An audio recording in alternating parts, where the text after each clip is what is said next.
Praise the lord everyone. మనలో కొంతమంది ఇలా ఆలోచిస్తూ ఉంటారు. దేవుణ్ణి నమ్మకుండా వాళ్ళ ఇష్టానుసారంగా బ్రతుకుతున్న వారే ఈ లోకంలో అధికంగా ఆశీర్వదించబడుతున్నారు. వారే బాగా బ్రతుకుతూ ఉన్నారు. వారికి సమయానికి వివాహాలు అవుతూ ఉన్నాయి, సమయానికి పిల్లలు పుడుతూ ఉన్నారు, అనుకున్నట్టుగానే ఉద్యోగాలు సంపాదిస్తున్నారు, ఆశీర్వాదకరంగా బతుకుతున్నారు.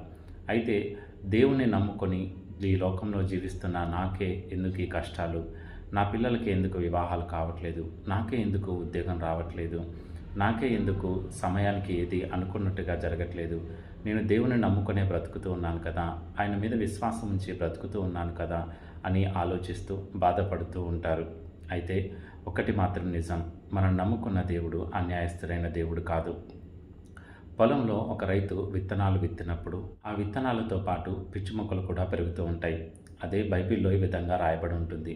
ఒక రైతు పొలంలో గోధుమలు విత్తినప్పుడు గోధుమలతో పాటు గురుగులు కూడా మొలకెత్తినట్టుగా మనం గమనిస్తాం.